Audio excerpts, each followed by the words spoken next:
का करला नंदन भाई लॉकडाउन में का मन नहीं लागत है। ले आई 100 रुपया जो मिठाई किन के लिया जिलेबी मन भर गया खाली जो तेजी है ये तो नहीं अब मैं लगा होता नहीं भाई सुना ना कहाँ जाता रहा जिलेबी की ये गोल गोल रहेला खैला पर कुरकुर करेला रसों में भरल रहेला अब आके मार दो हमरा बड़ा मन करेला खाए के हमरो के लिए चलो ना बड़ा तेज बनल बड़ा हैं सुना ना तारा के नू सांझी के रसगुल्ला खिया में अपना जिलेबिया में से अपना दे दो लोगन हमार ना हम लोग के ह उकनी के बतियाई उकनी से हां जाके बतिया ला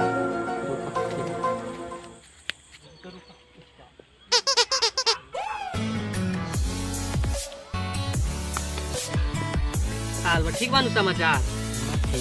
ठीक बा सुना लगन ना अब जा तर हो ने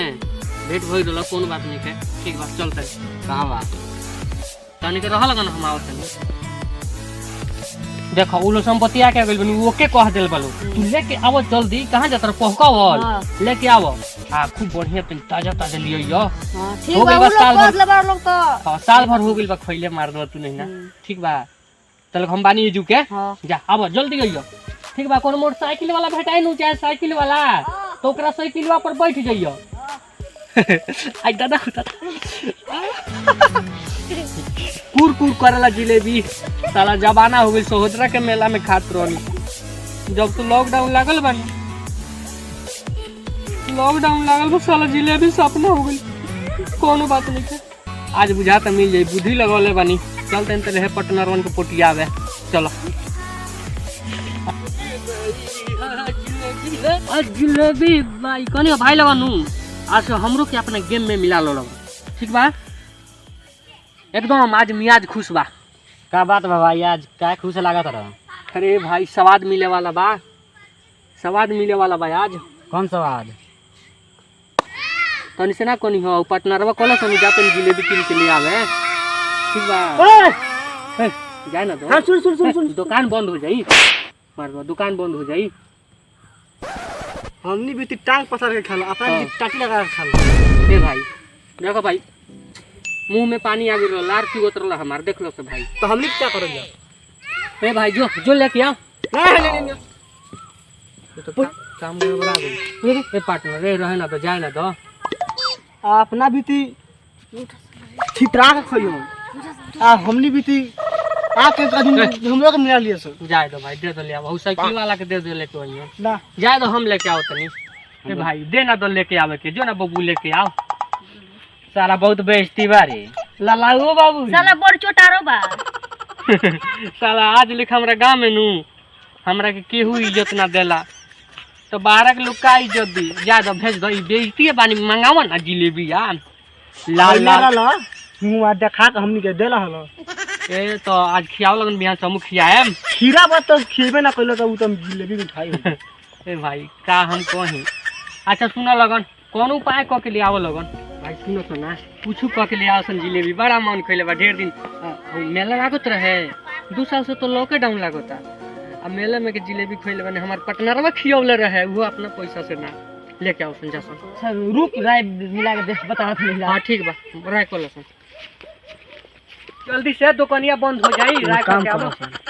साला के भगा दो कोनो बहाना को साला अपना तू ना किया नोप बात सही बा भाई ओकरा खेल है का बड़ा लल्ला हटे काम करी ठीक है बा भगाइए दिया चल लेके ठीक है ये नहीं पैसा उड़ा जिलेबी जिलेबी मंगा मंगा भाई मंगा पैसा और आ गेल बा ए बुढ़ी जा सन ले आओ सन का बहाना लगल सन बना ए भाई जगर पैसा रहे नु भेजले रहे उ लेके चल गेल पैसा भाई ए भाई भूख लागल बा देख लो सन तोरा घर भात ना मिलेला कि तोर भूख लग जाला मिलेला भाई लेकिन जिलेबी खइले ढेर दिन हो गेल मंगाओ ना ए भैया मंगाओ पैसा ना नहीं है हट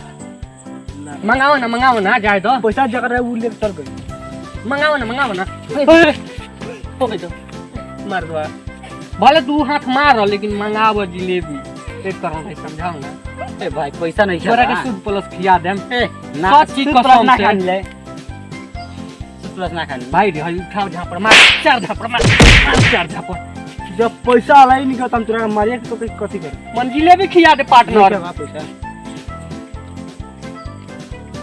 फोन बा केहू के लगे दबो लगन ना पैसा नहीं उड़ा गल बा फोन दो लगन ना फोन का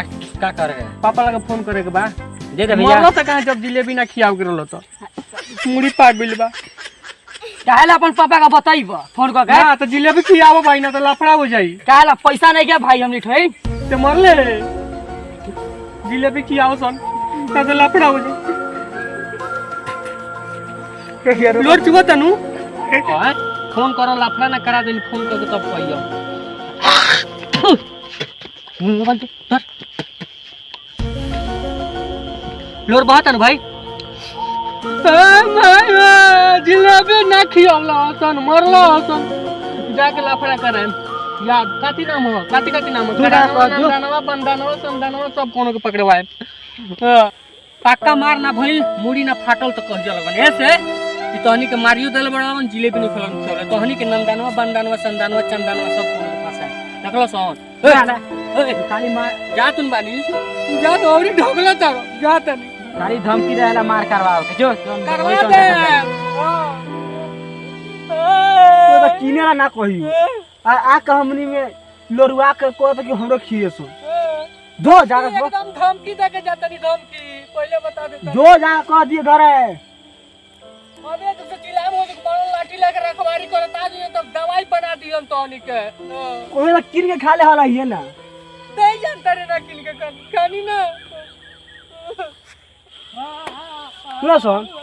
सब दिना खाली कहला कि घर जाकर मार करम कपार मार के फरवा दे आज देखत ला कि यो कथी करता था अरे वो दिन में हुआ खात रखी रही एको तुम ना हम मुकुर मुकुर तक